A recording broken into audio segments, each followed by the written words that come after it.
Mob boss Carmine Galante was gunned down back in 1979. Since then, the men who ordered his gangland execution have gone unnamed. When he got out of prison, the rumblings that, that you heard on the street was a lot of people were scared of him. And he was a real tough guy, little office rocker, and always known as a heroin man. That's what he did.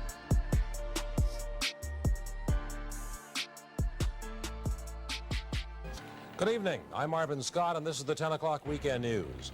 Police today stepped up their search for two men who were having lunch with mob boss Carmine Galante Thursday when gunmen burst into the courtyard of a Brooklyn restaurant and executed him, his bodyguard, and the restaurant owner.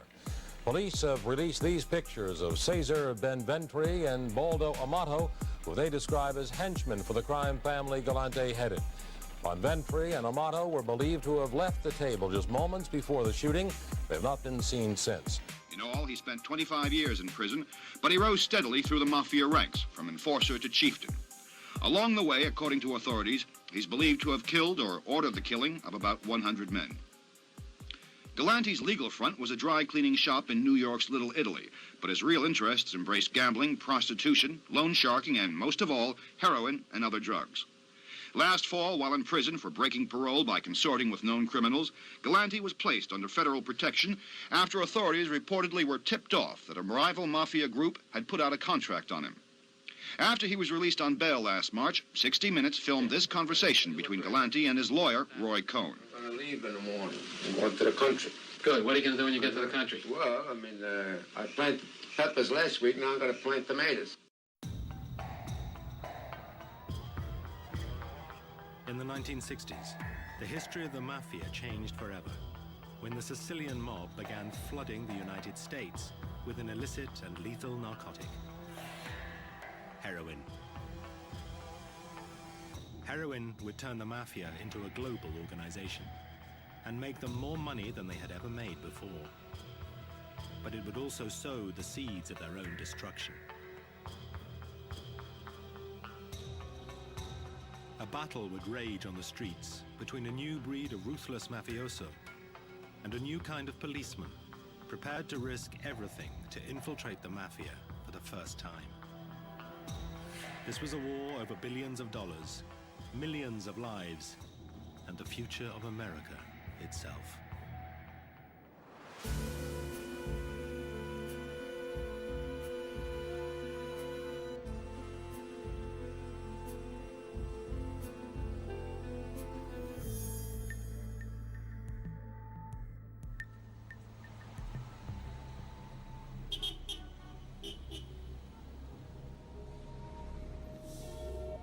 In the late 1960s, drug addiction in the American cities was on the increase, and crime was rising. The government was forced to take action. In 1971, President Nixon declared war on drugs. Just a year later, law enforcement won a major battle by breaking up the Marseille-based heroin racket known as the French Connection. These French laboratories were supplying America with so much of the drug that the bust led to a heroin famine on the streets. What nobody knew was that this success would lead to disaster. Shutting down the French Connection was indirectly opening the door to something every bit as dangerous: the Sicilian Mafia. In the coming years, they would fill the gap in the market and forge a relationship with the most feared mafioso in America, Carmine Galante. In 1974, 2 years after the French Connection was busted, Carmine Galante walked out of prison, ready to flood America with a new source of heroin and turn the mafia into a global drugs corporation. Galante was a member of the mafia family known as the Bonanos. He had a long history of drug trafficking and an even longer history as a tough guy. His personality could be summed up by an incident at Lewisburg Prison, where he was serving a sentence for drugs trafficking. During telephone days, when inmates line up to use the telephone, He was in a section which had some of the toughest black inmates you've ever seen. Murderers, strong-arm artists, you name it. And he would simply walk to the head of the line, grab the phone out of some black inmate's hand and said, "Get off the phone." This surrounded by 200 black guys. No one dared touch a hair on his head. When he got out of prison, the rumblings that, that you heard on the street was a lot of people were scared of him. And he was a real tough guy, little office rocker, and always known as as a heroin man. That's what he did. When Galante got out of prison, the Bonanos were in crisis, their leadership either exiled or in prison. Joe Bonanno's son, Bill, is a convicted mobster. He remembers Galante only too well. He had a short fuse. He was abrasive. He had a manner about him that he would never win any popularity contest, and constantly had a cigar in his mouth. And that's where he got his nickname, the Cigar. With no challengers prepared to take on this dangerous man, the Bonanos had their new boss. Galante's top priority was to kickstart the heroin trade. In 5 short years, he transformed the fortunes of the US Mafia by leading it into an era of multi-billion-dollar profits and unparalleled violence. In the 70s, the Bonanno family was known in the mafia circles basically as being the heroin family. I mean, everybody knew they were dealing in heroin. Galante was now in the perfect position to build a heroin business even bigger than the French connection. He was head of the Bonanno family, and now the heroin trade was moving to Sicily, where Galante had his roots.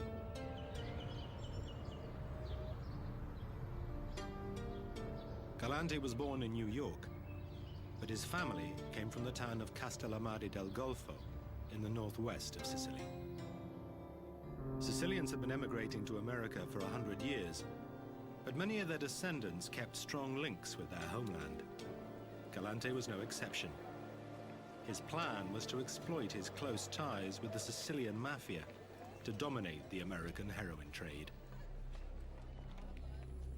This was the beginning of a whole new era in the history of the mafia.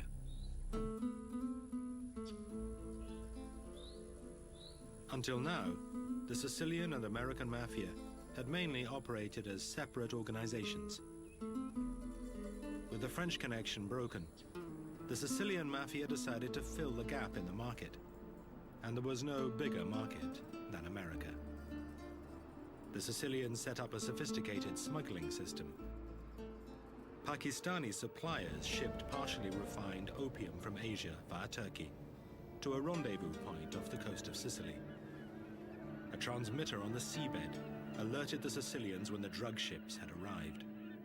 Then a powerboat would speed out to meet it, returning with the drugs under cover of darkness.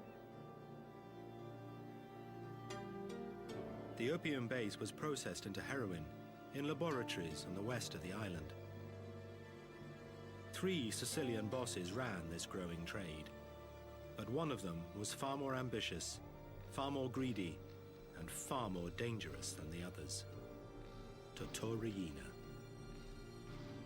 Riina planned to shake up the Sicilian mafia, just as Galante was making waves in America.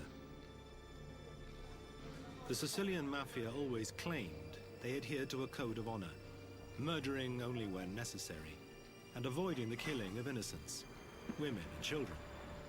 But Riina shunned these old guard rules.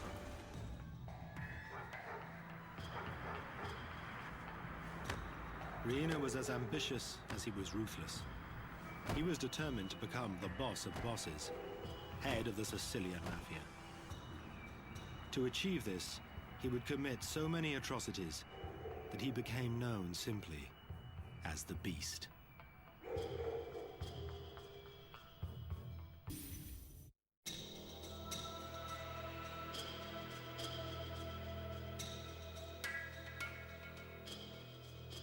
Torriina, known as the Beast, was putting Sicily on the heroin map. In the early 70s, his factories were producing ton after ton of pure heroin. All of it needed to be sold.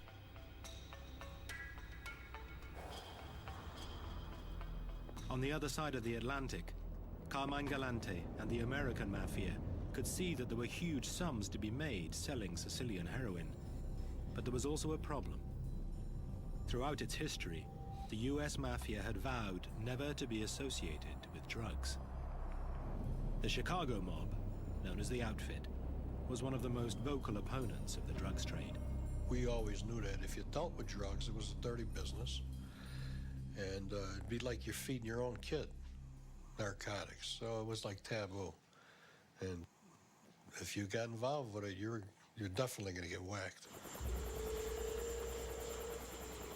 As far as the Outfit was concerned, there was no need to deal drugs when money could be made in more acceptable ways. In the 1970s, Frank Carlotta was sent to Las Vegas to make sure nobody messed with the Outfit's highly profitable casinos.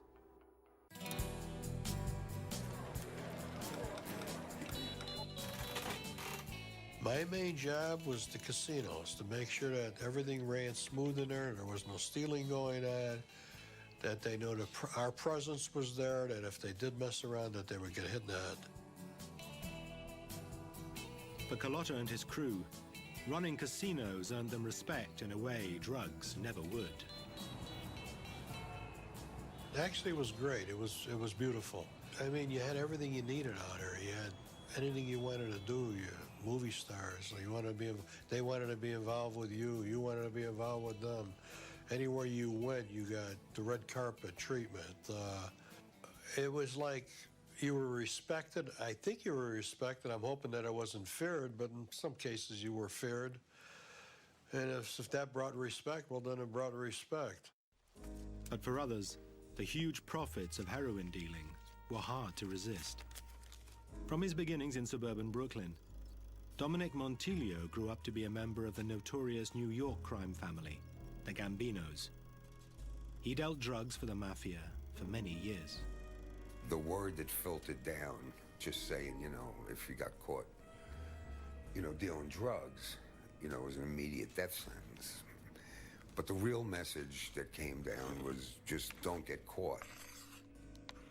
At that time, I couldn't think of one crew that I knew that wasn't involved in it, because the money was too lucrative to pass up. The street crews that were involved in it weren't going to give it up either which way. There was guys that weren't making a real good living that all of a sudden were taking, 150 large a week down. The mob didn't want to be seen to be peddling drugs, but they were happy to take the money. I mean, the reason, there was no great moral reasons why they didn't want you dealing in heroin. It was just that it would bring that much more heat on the family. But the bottom line is the cash, and that's a cash business. And the amounts are staggering, the amounts of money that can be made. The New York families knew that dealing drugs would attract attention from the authorities, but it was a risk they were prepared to take. The US Mafia secretly embraced the heroin trade and was soon making more money than they knew what to do with. The unpleasant fact is that there is a new epidemic of heroin use in the United States. As Sicilian heroin began to flow, addiction rates in America soared. At the end of World War II, America had an estimated 20,000 heroin users. By the mid-70s, there were more than 500,000. The FBI had little idea how such large quantities of drugs were getting into the country, or who was bringing it in. But that was about to change. In the 50s and 60s, FBI agents were mostly white males. Now the FBI was recruiting from a much wider pool. Finally, they had young, ambitious agents who came from the communities that were home to the mafia and could speak the Sicilian dialect.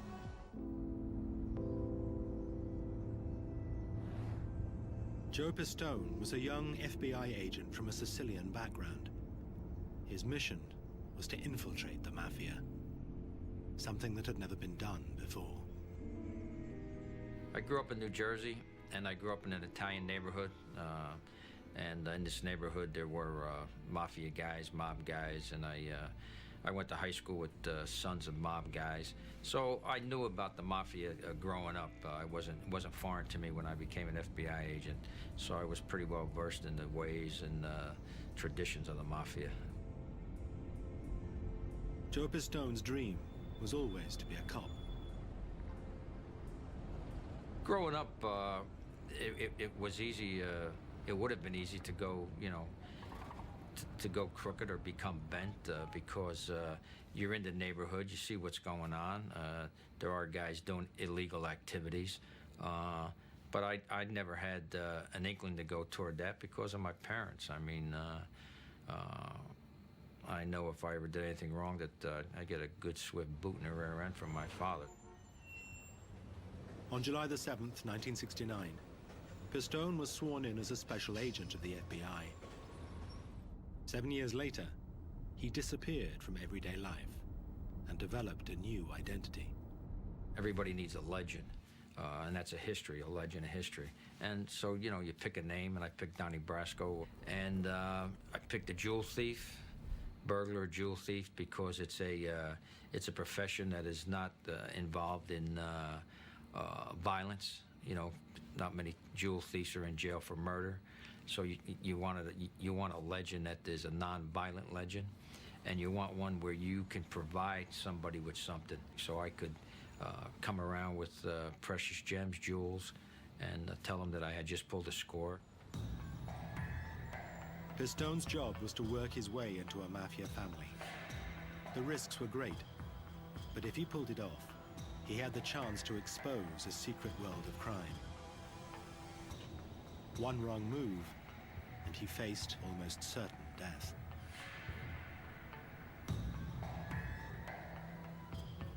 In order to do this job, undercover work, you have to have two things. You got to have a lot of nerve, and you got to have a lot of mental toughness. I'm not a person that sweats, When I get into a jam, I don't sweat, so you don't know if you're scaring me or not, And, there's not much that can be done to you. The worst thing that can happen is they can kill you. That's about it. The FBI wanted the inside story on the mafia. The Bonanno boss, Carmine Galante, was their first target. Pistone used the FBI's diamonds and his Sicilian roots to gradually infiltrate Galante's mafia family. Being of Italian ancestry and knowing the streets and knowing how the mafia operates, you speak when you're spoken to. You mind your own business. You don't get involved in conversations that don't concern you. They don't just embrace you and take you in. And you have to just lay back, be patient, and work your way. And it's the first impression that's gonna carry you through. And if you do certain things that they pick you out, that you have street smarts and you are a street guy, that's what's gonna make you. The fuzzle's right on the table. It's like, I was ready to say, this is like a freaking joke. In March 1977, Pistone began to hang around in known Bonanno territory. He soon got noticed by mafia foot soldiers.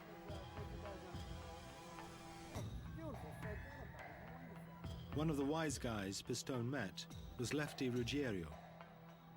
Pistone would later discover that Lefty was a known hitman for the mob. Lefty approached Pistone, asking him to sell some stolen jewelry. Been a neighbor for 30 years. I was introduced to a fellow by the name of Lefty Ruggiero, and Lefty was a 24-hour gangster. I mean, he knew the mob. He knew everything about the mafia. If you need a teacher in the mafia, Lefty was the guy. That you wanted. I used my street smarts and my knowledge of the mafia, and I didn't push with him as far as questions and trying to get the information. And he liked that. He saw that I was a street guy, that I knew the streets, and also being a jewel thief, and bringing around some precious stones. He liked that too, because it was money, you know. As his undercover operations stretched into months and years, Pistone gradually became an accepted face within the mob. But the risks remained high. Former gangster Henry Hill knows all about the dangers that Pistone faced. I mean, he was susceptible to get figured out at any time, you know. I mean, it took balls. Believe me, it took balls. But he also enjoyed it. You know, he became a member, or as close as you can come as a member. Pistone was so convincing, an almost father and son relationship developed between him and Lefty. He did have an affection for me, I think, because he saw me, you know, something that he might have wanted to have been, or his son, you know, to have been.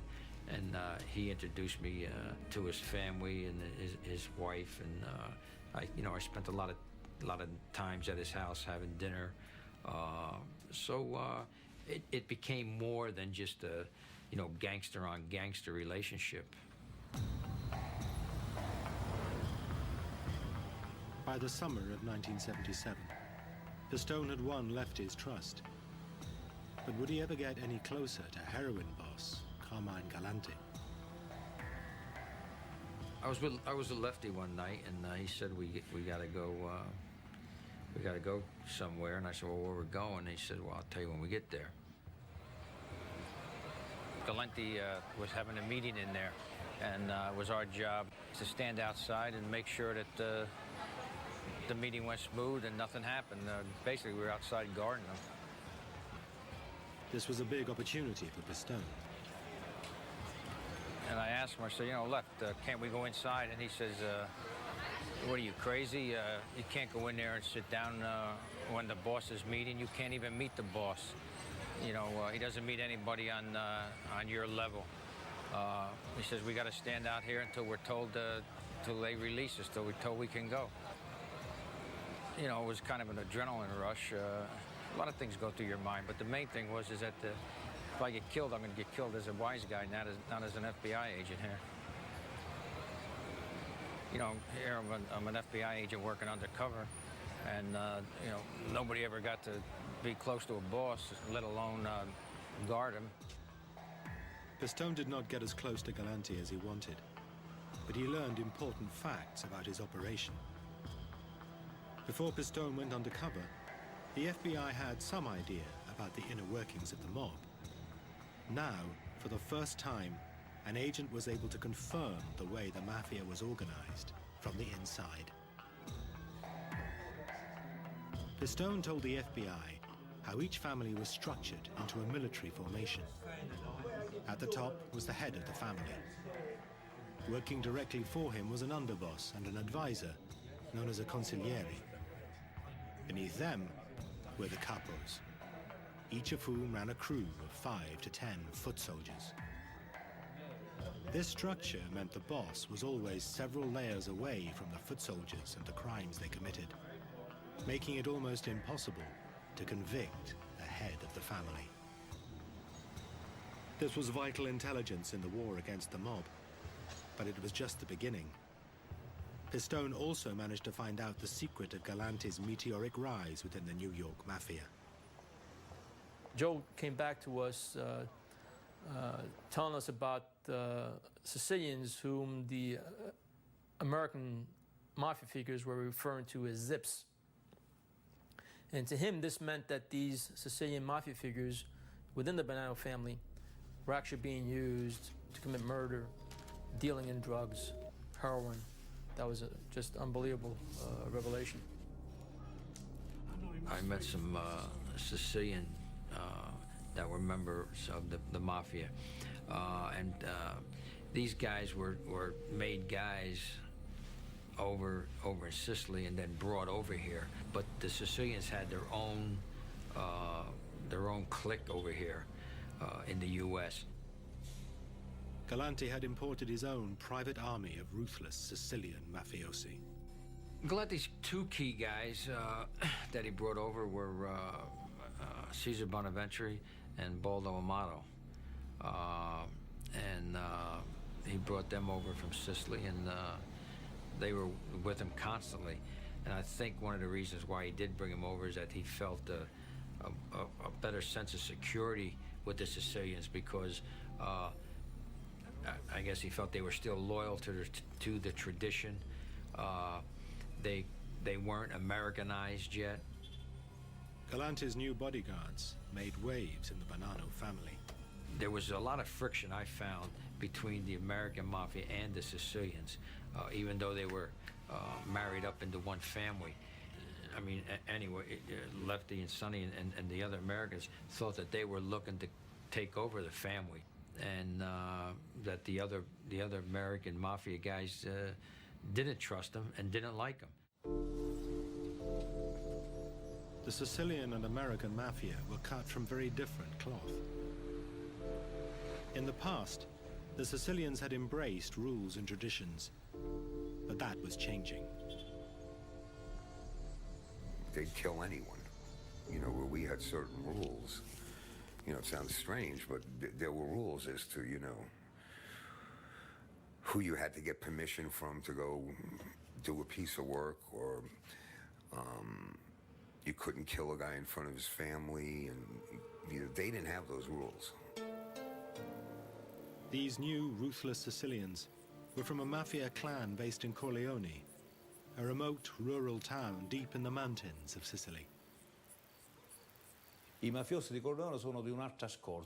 mafiosi are made of different stuff. They're tough, very hard. Probably their peasant lifestyle trained them to withstand anything thrown at them. Jail doesn't scare the Corleonesi. They aren't frightened of death. They're always faithful to their boss. The Corleonesi had reached the top of the Sicilian mafia by breaking rules and killing without permission from anyone.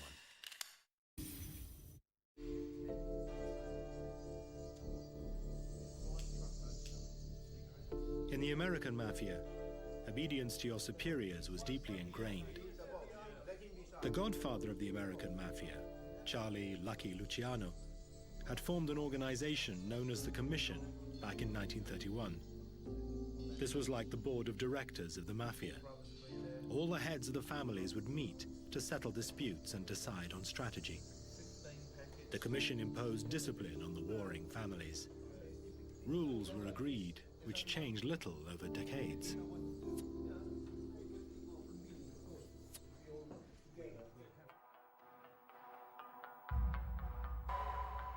One of the rules was that you didn't kill someone without permission from the head of your family.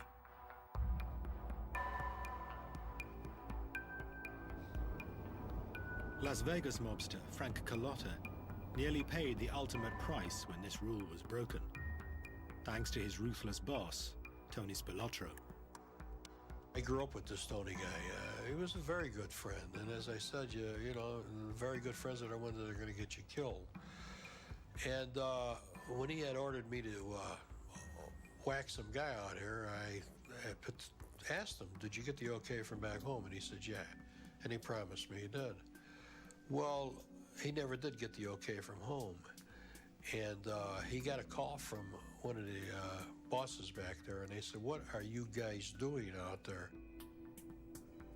Killing someone without authorization from Chicago was breaking the rules. The punishment was death. Tony Spilotro decided to blame his best friend, Frank Galante. He was lying. He was taking the weight off himself, because he knew that if he didn't, and said he readily ordered me to do these things, that they would whack him in the head.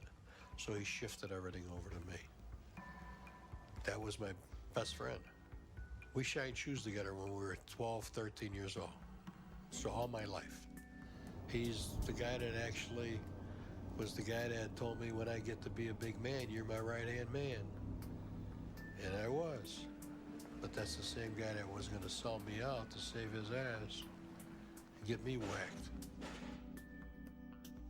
It wasn't long before Tony Spilotro and his mobster brother received deadly punishment at the hands of the mob. Believe it or not, I felt a little bad for him. because I mean, they were both beaten to death.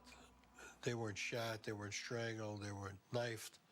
They were physically punched to death or beaten with bats to death, however, you know. And each one was to watch one die, you know. So, you know, I felt bad. There were two brothers at the same time.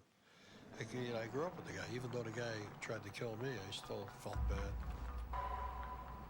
For all American mafiosi, the rules of the commission were a fact of life and death. You really never know who to trust. I don't care how close you are with him, if you grew up with him or what. If that's going to be the one that's going to kill you, usually. It's your best friend.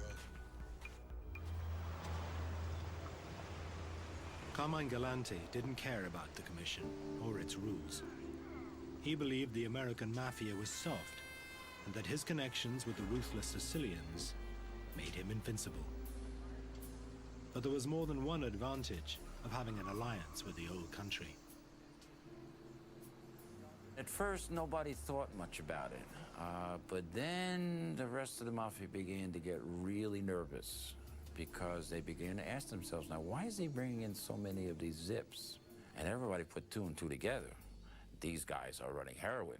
This is a Sicilian connection at work here. We don't need this. For one thing, the organization felt we can't control the zips. Sicilians made and smuggled in the heroin. By hiring them into his own crew, Galante was making sure he would stay at the heart of the heroin business.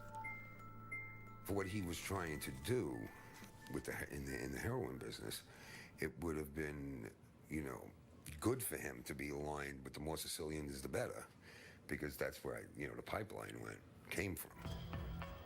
In the late 70s, the Sicilian mafia dominated the heroin trade. On the streets of America, the profits being made were reaching $20 billion a year. Galante was trying to keep the profits to himself. Something had to be done. He was greedy. He wasn't, you know, the Bonanos may have been involved in this, the profits from this drug trade, but Galante wasn't sharing it even with his own people and the family, because he was... And nobody was going to tell him what to do, and he was going to run his family, and he wanted to run the other families too. And during this time, Galante was making deadly enemies. The other bosses didn't like him because of this attitude that he had, that he was the top boss in the city. Everyone knew on the street that the clouds of war were right there. I mean, if this guy stayed loose, what he was plotting would have definitely caused major, you know, war to happen between the families. For mob bosses, the Galante problem was growing. Only the commission had the authority to act. Their solution would be violent. Galante had to go. On July the 12th, 1979, Carmine Galante paid a visit to Joe and Mary's restaurant on Knickerbocker Avenue in Brooklyn. It was one of his favorite haunts. Run by his cousin, he felt safe there. He was joined by his two loyal Sicilian bodyguards. There's a courtyard that you go into, and there's an open-air courtyard. And they were sitting down getting ready to have lunch. And Galante was sitting there, and he had his cigar in his mouth.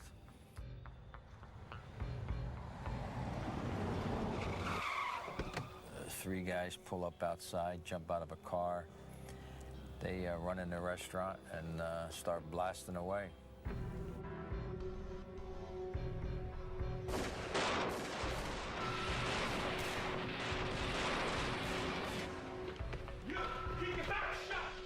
Galante ends up getting shot, falls off his chair, sprawls out on the ground, face up, and he still has his cigar clenched in his mouth. And that's how they got Galante. This is the famous front page that greeted America the next morning. Galante's meteoric rise to the top had ended in a pool of blood. Carmine Galante was rubbed out today as he sat in a Brooklyn luncheonette, a gangland execution of a man believed to be the most important organized crime figure in the country. After the murder, the killers fled the scene. But in an amazing coincidence, one of them walked into a club that was under police surveillance. This incredible footage shows him reporting back to the commission bosses after the successful hit. But the feds were about to get an even bigger surprise. Well, when the police came on the scene, they had immediately identified Carmine Galante's body. He was an old man, had a cigar stuck in his mouth, totally lifeless. As the police pieced everything together, they were told that two other individuals who were in the backyard with Galante, later identified as his so-called bodyguards, they were the ones who miraculously got out of there without any wounds whatsoever. Forensics found 5 different caliber slugs in Galante, and there were only 3 gunmen. So that leads you to believe that there were 2 guns someplace else. And the only other 2 guys there were Bonaventure and Amato. Bonaventure and Amato were the 2 key Sicilians Galante had brought over for his own protection. The police deduced from what they saw at the scene that Bonaventure and Amato were not there to protect Galante. They were there to ensure that his assassination was carried out without a hitch. The ultimate treachery was performed by his own men. The men who were supposed to protect him from any harm, they were the ones who actually helped carry out the assassination. The Sicilians had turned on Galante. It seemed his greed had upset others besides the commission. The Sicilians who had arrived in America in the 60s and 70s, who were helping bring in the heroin from Sicily, wanted full control in their hands. The message was, we are bringing it in, we are going to be involved in the distribution network. Therefore, we want a bigger share in the proceeds. And that was the message of the New Sicilians. We are the ones doing it, we want a bigger share. Not what Galante was doing, keeping most of the share for himself. Galante's murder made the FBI even more suspicious about the Bonanno family. For the commission to whack a boss meant there were big things going on. 2 young agents, Charlie Rooney and Carmine Russo, were given the job of watching the Bonanno Sicilians.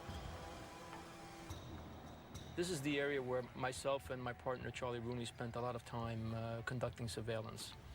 And we needed to find intelligence that could only be found on the street. And that meant being out here, being the eyes and ears, basically, of the FBI, trying to determine who these Sicilians were and what they were doing. One Bonanno member who soon came to their attention was Sal Catalano, who ran an Italian bakery in Queens.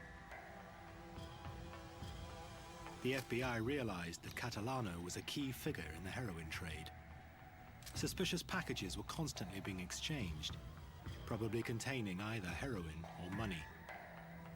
The FBI decided to play a waiting game in the hope they could break open the whole operation.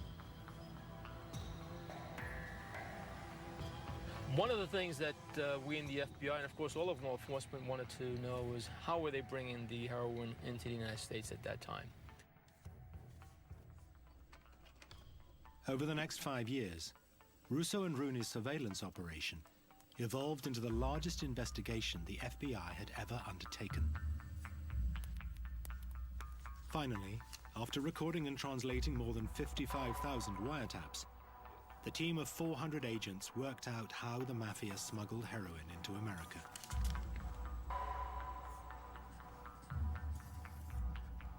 They used their businesses, furniture businesses, construction businesses, marble, things of that nature. In particular, the pizzeria business. They needed tomatoes for the sauce. The mafia had taken over pizzerias across the country and given them to immigrant Sicilians to manage. The operation was controlled by Sal Catalano from his bakery in Queens. This footage shows some of the actual restaurants implicated in the Pizza Connection trial. Restaurants just like these were used to distribute heroin around the country. The heroin arrived in the US through all kinds of routes. Their methods were often ingenious. Cases of canned tomatoes or boxes of cheese arrived from Sicily, stuffed with heroin worth hundreds of thousands of dollars. But the pizza network was not a retail operation. Mafia dealers never sold the heroin directly on the streets. Instead, the imported narcotics were divided up and sold to smaller street dealers. That way, the bosses stayed well away from the dirty end of the business. The pizza restaurants had another use as well. Catalano and his crew could hide their profits by passing them off as restaurant takings. Pretty ingenious cover. I mean, you know, who figures a pizza place? You know, you figure you see some guy slinging dough around making a pizza. What's he going to be involved in? Mafia dealer Henry Hill regularly used pizza restaurants for his drug drop-offs. It wasn't difficult for me. I used to go to a pizza joint in a shopping center, leave my car there, and take a different car home, you know, and I go back 4 days later, you know, sit there and put the money in the trunk. The evidence the FBI found led to the very top of the mafia and all the way back to Sicily. Salvatore Catalano was aligned with the Corleonesi in Sicily. That's where the power came from. It was Salvatore Riina, the boss of the Corleonesi. Salvatore Catalano came here with a purpose. Purpose was the Sicilian mafia had a commodity that was being sent to the United States. They needed people here whom they could trust and carry on that activity. The power of the Corleonesi mafia and their ruthless boss, Totò Riina, stretched all the way to America. Who knows how long they had been doing this before we stumbled onto them. And we basically stumbled onto them. And I believe what did it for them and for us was the Galante murder. Without that murder, I don't think we would have set our eyes on them at the time that we did. Meanwhile, FBI agent Joe Pistone still had a problem. How to escape alive from his undercover role inside the mafia. Despite Galante's murder, Joe Pistone's dangerous undercover operation continued for 2 more years. But in 1981, his mission came to a dramatic climax. The head of Pistone's mafia crew was a hard man called Sonny Black. Over the years, Black had been impressed with Pistone. Now Sonny decided to honor Pistone by making him a made man, a full member of the mafia. But there was one big catch. Pistone would have to kill someone.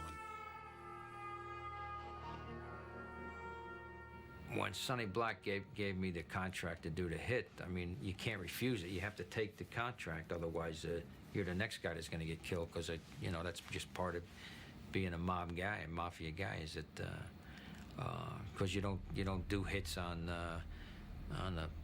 a fee basis. You just do it because you're part of that crew. I accepted the hit. Luckily, the guy that I had the contract on was on the lam because he knew he was going to get killed.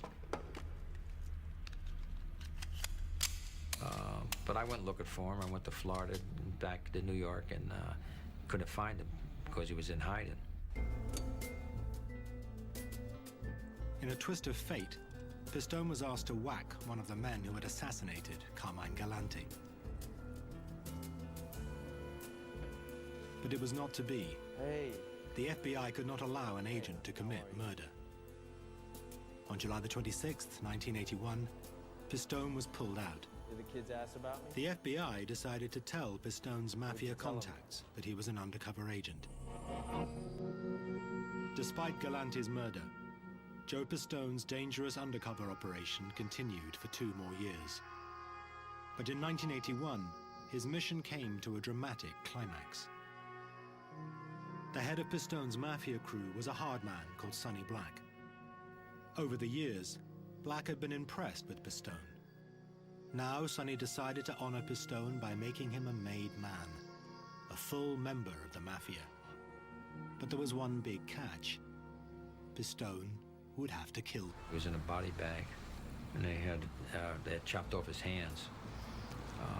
And that was an indication that he had brought me around to shake hands with mob guys that were of status. These photos of Lefty were taken just after he found out Pistone was an FBI agent.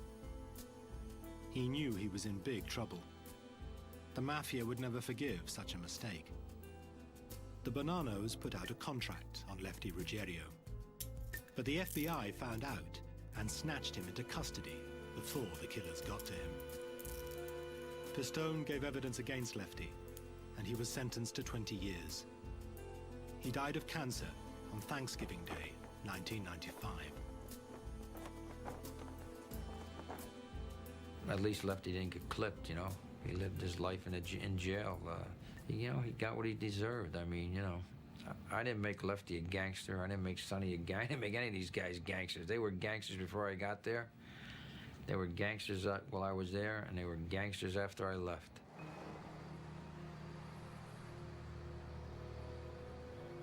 Joe Pistone had survived undercover for 6 years.